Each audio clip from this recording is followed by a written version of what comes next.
The next petal is actually the I Ching and Mo. So we're going to investigate that a little bit today.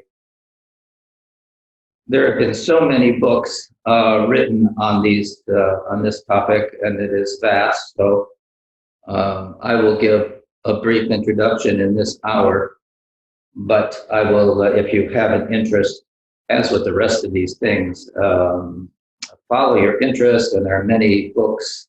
I will recommend some to you, but it is a big study, and it is based on, traditional Chinese medicine comes from this understanding as well.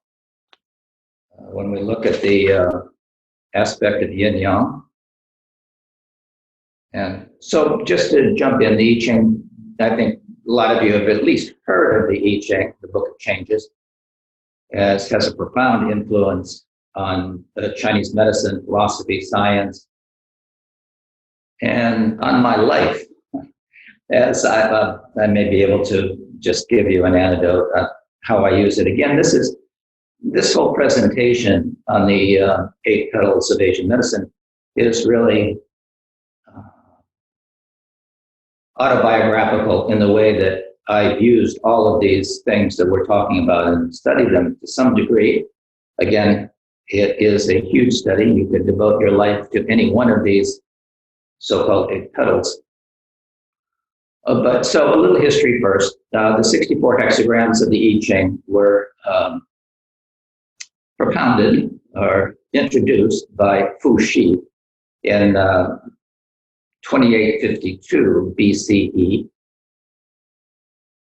And he proposed this Bagua system consisting of 8 trigrams, which explains the structure of the entire cosmos, the universe as we know it and everything in it. And we'll revisit the Bagua in particular, its relationship to the elements and various other correspondences in our exploration of feng shui. There's Bagua studies that also have to do with martial arts, Tai Chi, Qigong. All these are dynamically related.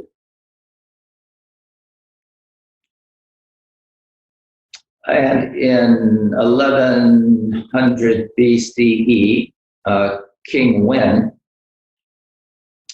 took Fu Shi's 8 trigrams and created 64. So there's a permutation, 8 times 8, 64 of these, and this is what we know as the I Ching, or Book of Changes. It is the earliest classic text explaining the formation of the universe and its relationship of man to the universe. Most, if not all, of the various branches of knowledge, including traditional Chinese medicine and feng shui, began with this view. So the universe is seen as a play of yin and yang, and you've seen the symbol of yin yang, the light and dark. It's a circle with 2 dynamically moving aspects that represent the 2 polar opposites, so-called polar opposites, yet each containing the seed of the other. So within the white movement that is usually seen on top, as yang, there's the seed of its apparent opposite, a little black dot in the center of it, and also the black yin aspect. Sometimes it's seen as red and blue, the red being the yang, the blue being the yin. That is the representation of the 5 elements, red being yang, blue being water, and yin. So this is the play of these different energies from the Tao, or from the universal, we can say the Dharmakaya, comes the yin yang, the polar opposites, from those, the 5 elements, and from them, all creation. So it is seen as the play of yin and yang, resulting in the manifestation of the various forms of the 5 elements. I think all of you are also familiar with seeing that yin yang symbol and what it represents. You know, They're apparent opposites, but again, are all aspects of an energetic phase, manifesting as our body and mind, masculine, feminine, sun, moon, hot, cold, positive, negative, up, down, inside out, front, back. All these things are examples of various manifestations of yin and yang.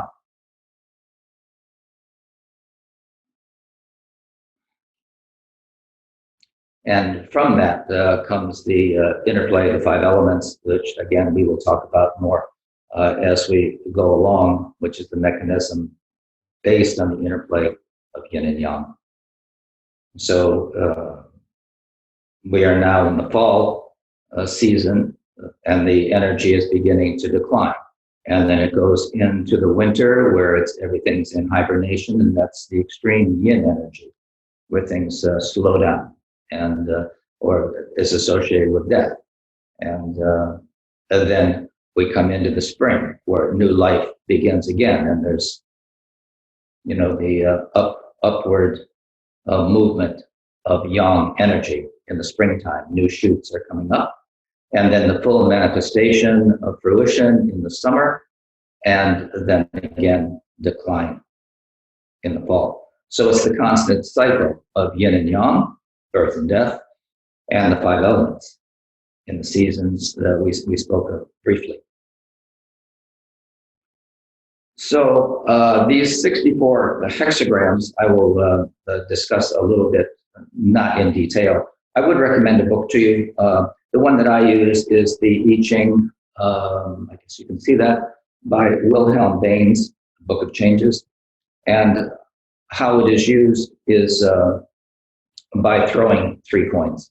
And each of those coins has an assigned value, so to speak, yin or yang aspect. And those are put together in a certain kind of way to form a hexagram. And that hexagram is read. And it has to do with all kinds of different associations of physical health, where things are at the moment.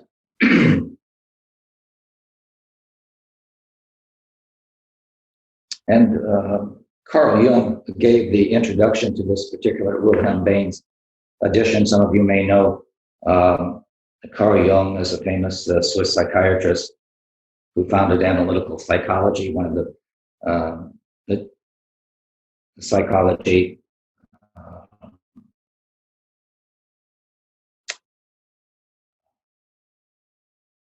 the teachers who I studied as I was going through my PhD studies at the University of Florida in psychology. But he was also born on the same day, not the same year, but July 26, 1875. And he devoted himself to look at these kinds of esoteric studies. And he did the introduction to this. He was a brilliant thinker and devoted his life to benefiting others. And as I say, he was one of the great teachers that I studied while training in psychology, and was a seeker of truth. So, as I mentioned, this is a vast and complex study, and I suggest that you, if you're interested, you continue in greater detail if you have the time and interest to pursue it. But I have used it in the past to clarify questions that I might have. So, for example, the decision to do the traditional Karmakaju 3-year retreat was not easy. And just to give a personal example of how I used it, when we contemplate, when I was looking to do this, to do such a retreat has sweeping consequences, much more than I knew at the time, actually.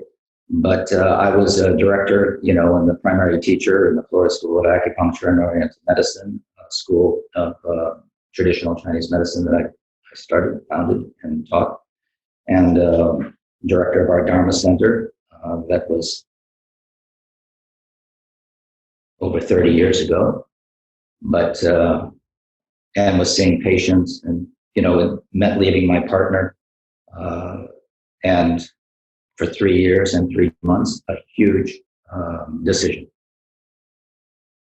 So having spoken with Joy, who was my wife, she knew that I would be doing this along the way. We had talked about it prior, and she was aware that that was something that I was intending to do, and always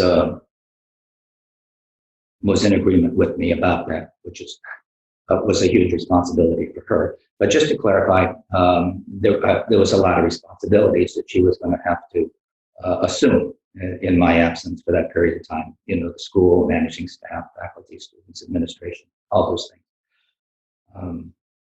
and the financial and personal, professional considerations. So it was a daunting task.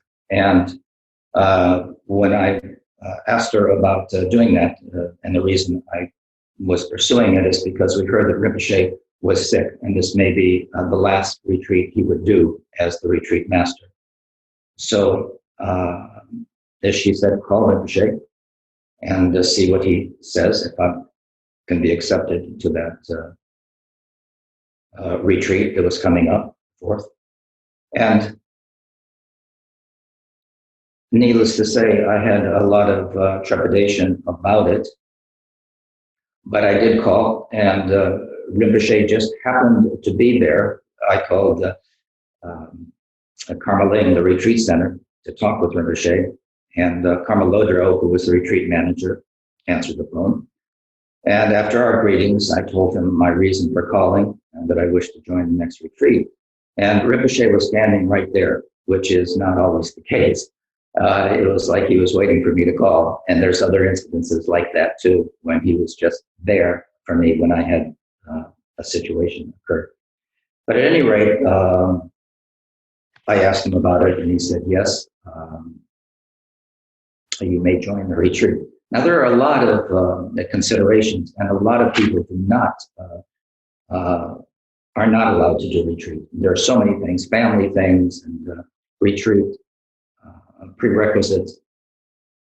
But he thought I was a good candidate, and I said yes. So, with the addendum, study Tibetan. My Tibetan was pretty much non-existent, and it is still not so great. But I did do that for a short period of time. This was only a few weeks before the retreat was to start. People planned for years to do this. And because the news had come of Rinpoche's health, I made the decision, along with Joy, to do the next retreat. He said yes. So how does that pertain to our study of the I Ching? What follows is the answer the I Ching gave to the question that was presented, which basically, should I do a retreat? And although my family and friends were supportive, it was a life-changing decision I was about to make, as you can imagine. I wanted to make the right decision and had to make sure that I could be one-pointed in that decision without any conflict or reservation or obstacle that may arise. So the biggest and most decision of my life, I wanted to be sure. This was the time I turned to the Book of Changes for advice and counsel. So after a brief meditation to settle myself and calm my mind, I posed the question, is this the time for retreat? The question should be short and to the point, and basically a question that you have considered carefully and had the important elements within the question. One tries to be concise and clear in formulating the question in about 6 words, if you can. My method of using the I Ching is the standard method of throwing 3 coins 6 times to get the appropriate hexagram to answer the query. And you can use pennies, there are Chinese coins. It's also, you can use euro stocks, and there's a way that you throw the euro stocks for that as well. And now you can even go online, there's apps that you can shake the phone and make the throw 6 times, which I often do use as well. So I I took my coins that were wrapped in a gold cloth to contemplate the question. I shook the coins after doing a prayer, blow on the coins to charge them with the appropriate blessing, and threw the coins and did that 5 more times, writing down each line, 1 line at a time, until there are 6 lines in the hexagram, including my notes for each consult. Is the date, and I keep track of my queries to the I Ching, so I have a particular book that I use to write all those things down. If I have to review a particular throw or a particular, and you take this very seriously, and you don't overdo the use of it. It is to be done. You don't do it and then say, "Oh, I don't like that one. I'll wait for the next one and do it again and again until you get an answer you like." That is not how one uses this oracle or book of changes. So special emphasis is given to the reading, and there are special lines that also indicate a particular aspect of this hexagram, or each of the 64 readings in the I Ching have a special emphasis depending upon the throw. There are what are called changing lines. So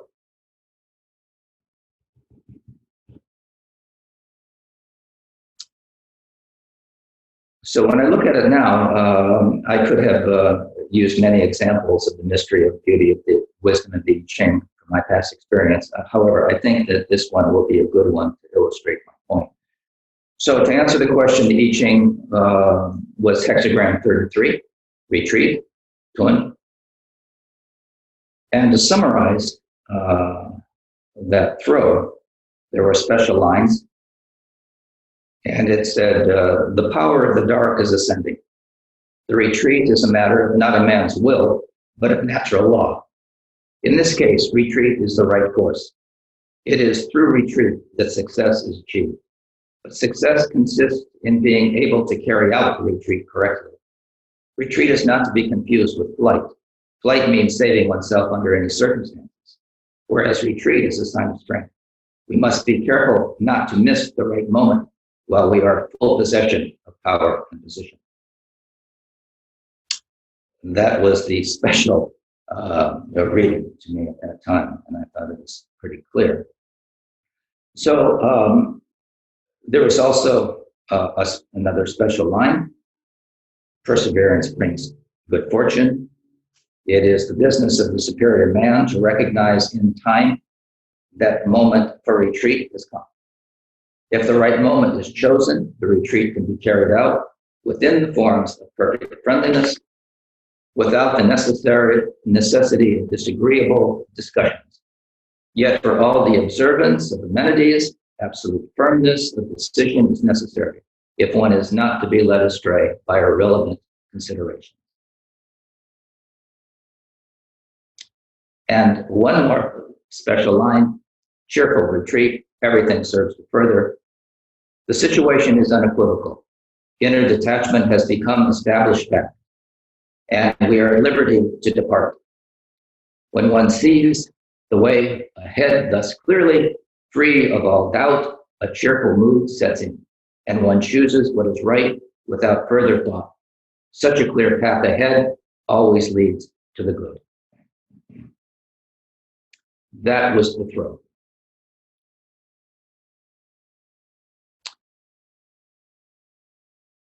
It brings tears to my eyes as I reconsider that. And of course, I was one-pointed in carrying that out. It wasn't easy. There were a lot of decisions that had to be made, and but I was indeed one-pointed in that decision.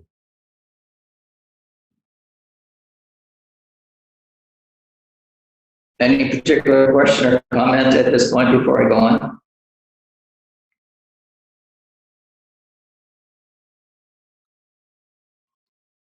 Okay.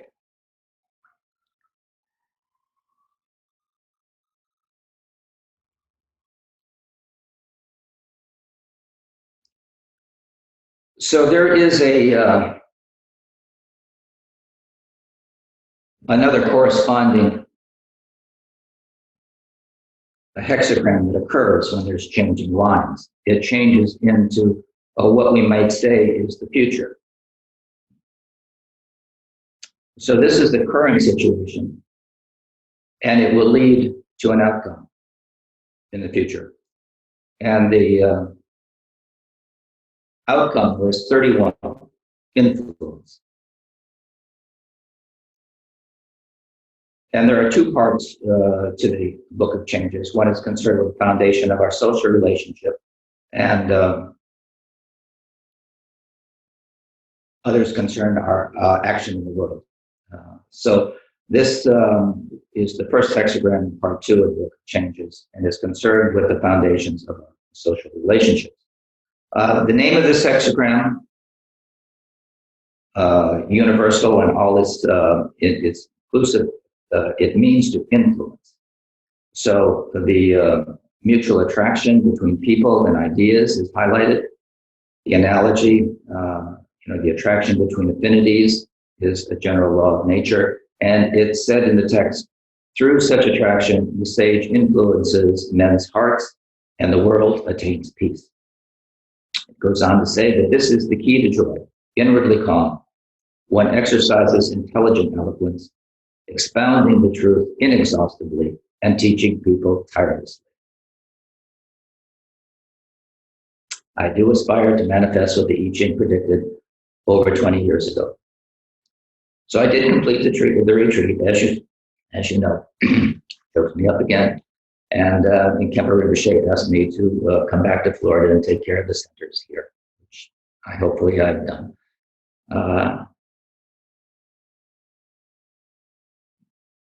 So you can use the I Ching in this way as a divination, as part of a divination work. Humankind has always sought out ways to connect with the profound wisdom of just the profound wisdom, period, and to relate to our internal intuition and knowing, and the deeper mysteries of life.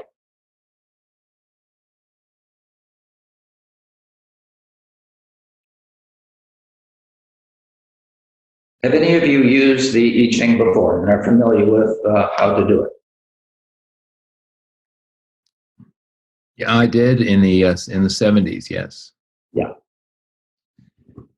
So it's like everything else. When we do our practice, we have the right motivation. We have the intention of bodhicitta to use this for the benefit of all beings. And if we have that attitude when we consult the Book of Changes, and we take the counsel to heart with that attitude, it will grant great success. And certainly that as an example for me, and there are many examples of questions and answers that have come about in my use of the I Ching, but I think you would agree with me that this was a pretty good answer to that question, both for the time and the outcome. Yes.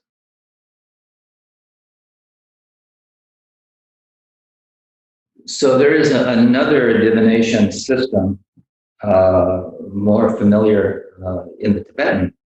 This is the I Ching is associated with the Chinese Bagua and the Chinese system of divination that, as I mentioned, the healing arts, feng shui, and a variety of other things come from. The Mo system of prognostication is another one that is in Buddhism, and especially the Mahayana tradition cultivates bodhicitta in the mind of enlightenment. And the Mo is often used as a vehicle. There's various, just like the I Ching, there are various translations. But this one comes from Manjushri, is considered a manifestation, and one begins this with the Manjushri mantra, Om Patsanadi, Om Ra Patsanadi. That is the mantra of Manjushri. And there's a dice that is used. So there's six, again, six syllables. Ra Patsanadi. And you can do this using a regular dice, 1 through 6. But there is a dice that is used for throwing that has those, in Tibetan, Om Ra Patsanadi on each of the 6 sides of the cube. And so in a similar way, you just do it like that, and there'll be 2 letters that appear. So just like we did the I Ching, that is the way that you approach the Mo for a reading. And sometimes these are considered not, you shouldn't rely on these kinds of things. You have your own internal wisdom. But I will tell you that when I had my stroke, Rinpoche came to see me, Khepa Rinpoche came to see me while I was in the hospital in Manhattan, and said that he had done a Mo for me and said not to worry, I would completely recover. And for me at that time, it was, that was the best medicine I could have gotten, because I couldn't move my arm, I couldn't move a leg, couldn't wiggle a finger or a toe. My entire right side was paralyzed. And I thought, well, this is going to be a new way of being in the world. And it was hard for me to believe that I would be completely recovered from what they said was a very big stroke. And I had lost a pretty fair amount of brain matter as a result of that. But when Rinpoche said I was going to be fine and completely recover, I believed him. And I changed at that point and was working diligently towards my recovery. And all fear and trepidation about the future ceased. And that was the perfect medicine. But he uses the Mo. And we were in New York at the time. We were at Munlong. And so wherever he is, evidently, he could do a Mo reading and consult the energies, in this case,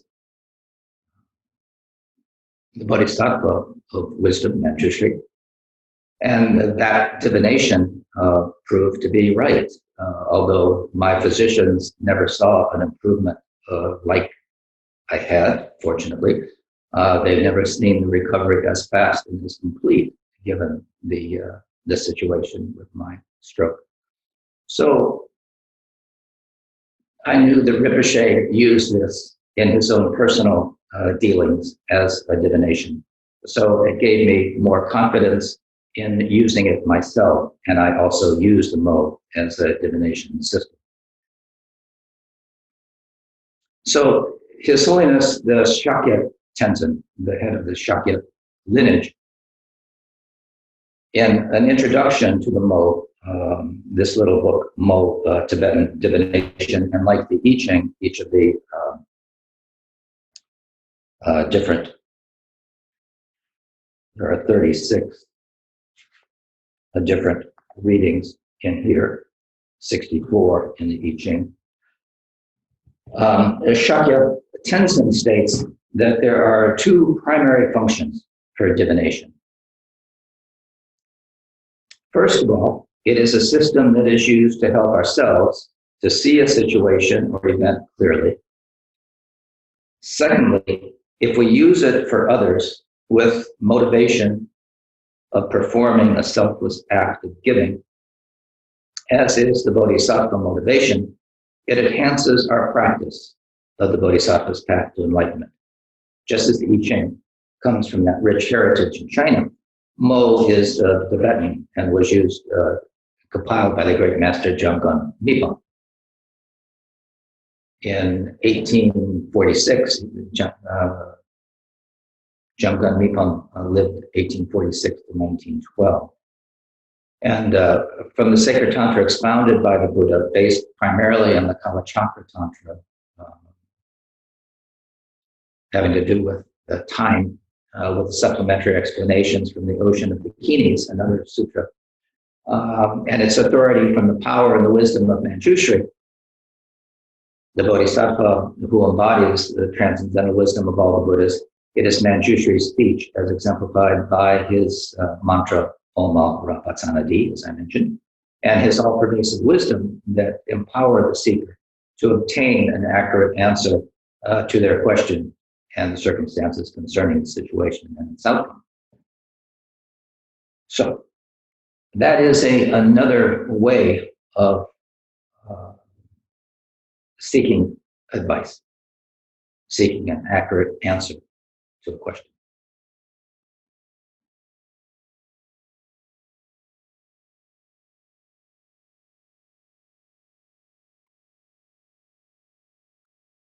So those are two examples of the use of these prognosticating tools. Any questions?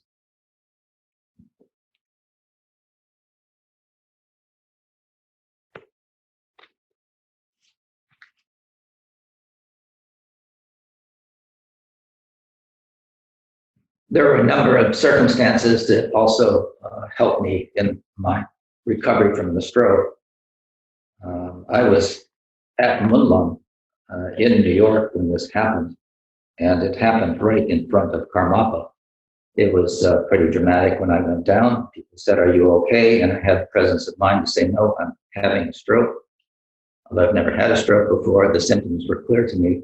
And I couldn't walk, so they immediately carried me out. And His Holiness Karmapa, along with all of the Khenpos and Rinpoches, our lineage, basically, to attend the Munlung, they gave me their blessing and prayers. And Karmapa asked how I was doing on numerous occasions after that. So some people say that was my stroke of luck. We make a connection in various ways with our teachers. That was one way that I made a connection. Another connection with Karmapa, who knew the circumstances better than I. So, and I was taken to Lenox Hospital in Manhattan, as I say. And Khenpo Rinpoche and Khenpo Urchin came to visit me along with Lama Karma and Lama Kathy and a variety of people, and prayers from all over the world came on my behalf during that time. So I was very fortunate. Some people say it was my stroke of luck to have had that under those circumstances. And if I have the karma of having a stroke, but I also have the karma of that particular, those circumstances, which was certainly led to my quick recovery. Along with that was also Tai Chi, and you have to reestablish those pathways and connections in the brain for movement, hands, feet, and Tai Chi helped me to reestablish my coordination and balance and all those things that go with it. It was a very important part of my physical rehabilitation.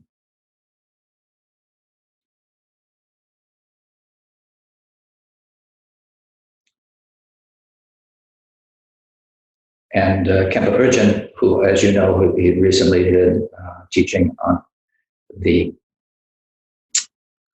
medicine Buddha, said, "Do medicine Buddha," and he was going to do medicine Buddha practice for me as well. And that is one of my practices that I do every day. So I continue to do that. So I had many blessings, and to my delight and amazement, have made a very good recovery. So those are some uses, and you can use that as needed. Again, it will require some more maybe practice on learning how to do it.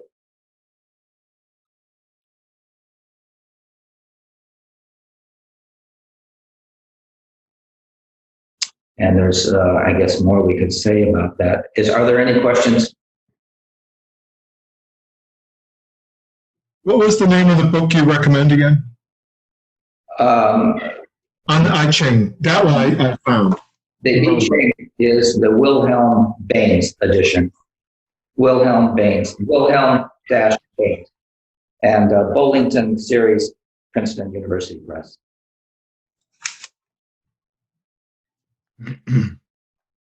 Lama, are the apps for I Ching, I think you said this earlier, they are effective in... Yes, I mean, you are in the moment, you're throwing the I Ching in the same way you would with Yarrow stocks or coins.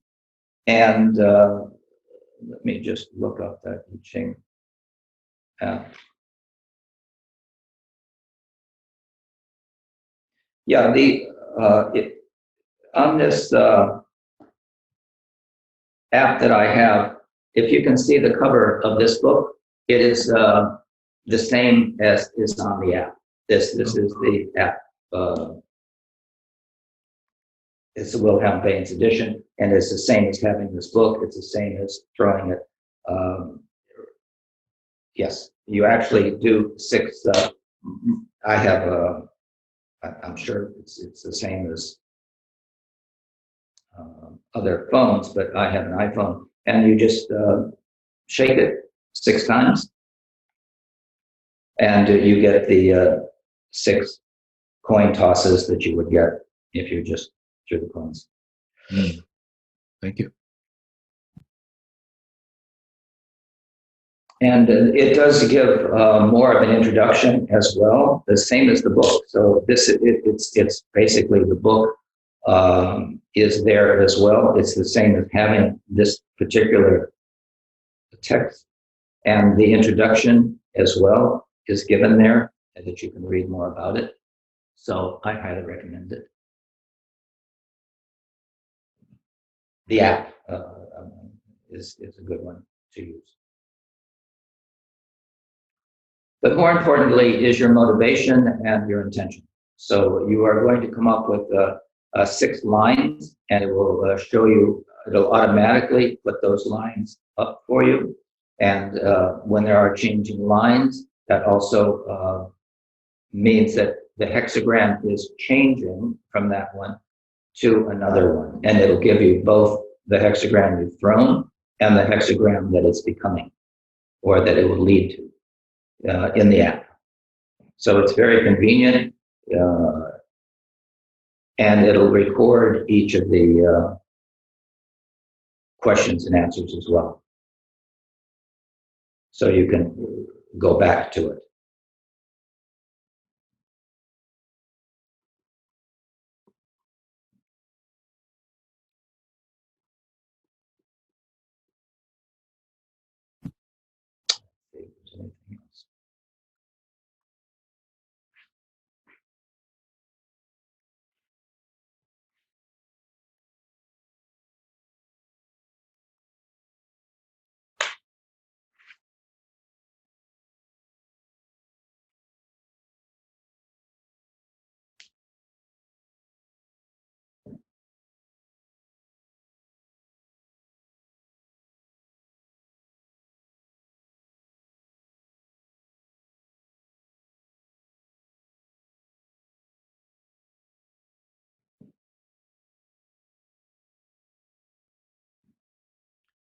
Yeah, so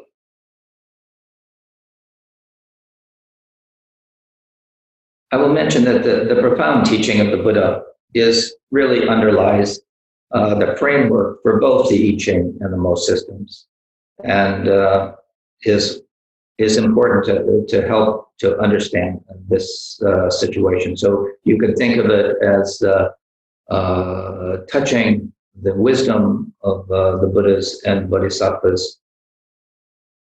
As we've mentioned in Buddhism, especially the Mahayana tradition, one cultivates bodhicitta, the mind of enlightenment, to benefit all beings. And with that motivation, which we should always have in mind, This is the motivation and practice of the Bodhisattva. One who wishes to attain Buddhahood to benefit others, Bodhisattva will use any and all methods to bring happiness and to remove suffering of others. So this can be done, both of these for oneself and others, like Rinpoche used the Mo for me, to see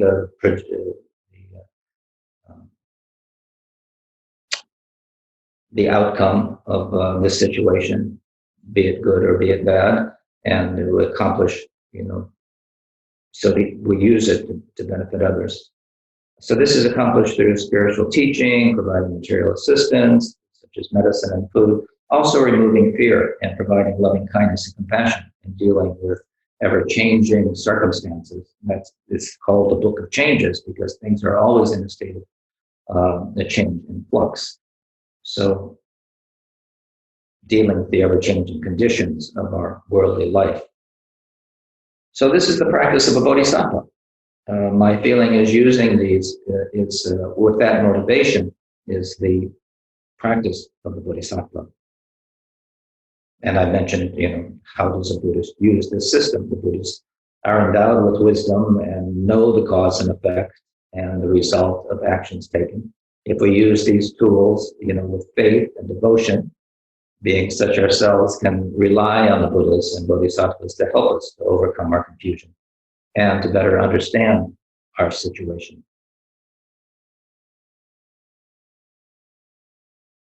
So this insight into our inquiries can provide help to resolve any dilemma we are confronting, as I say, with confidence and understanding.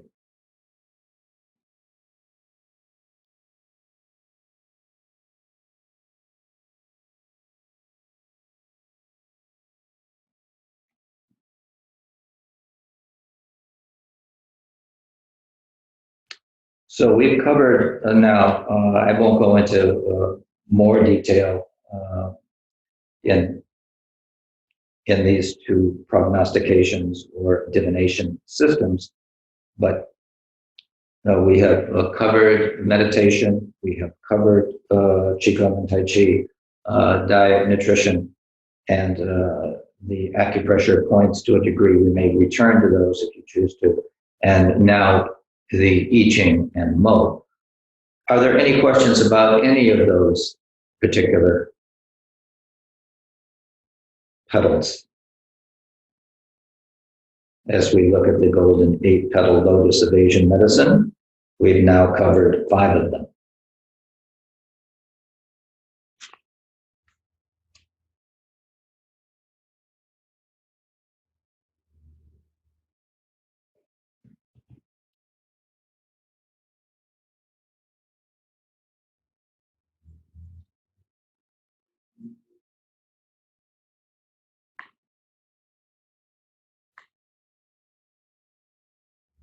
Lama, Yes. would you say that could you say, I think this is what Carl Jung would interpret. Would you say that the I Ching gives us a picture of our unconscious patterns, intentions? I think it goes beyond that. It goes beyond our, it's not really, it's a clear view of what's happening right now. I'm not sure if you think that your unconscious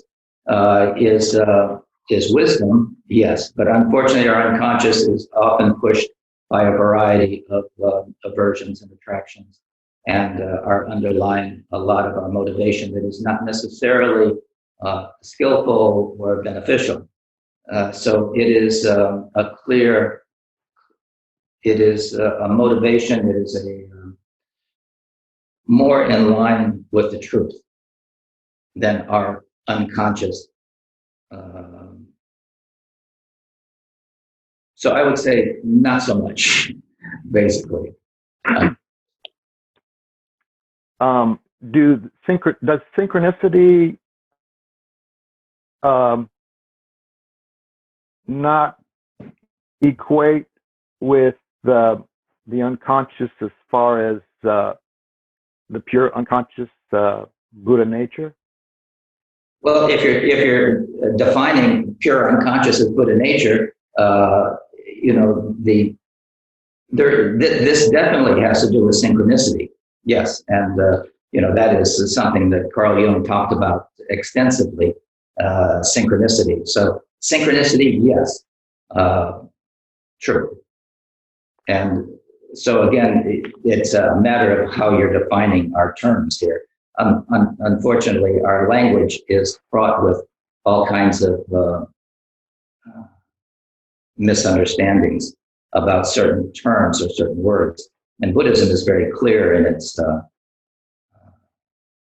definition about mind. And so synchronicity is definitely something that would be associated with both Mo and the I Ching as a view of what is happening right now.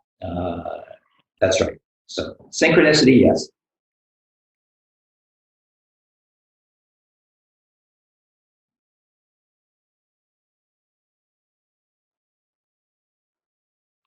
And certainly, Carl Jung was about the unconscious and manifestations of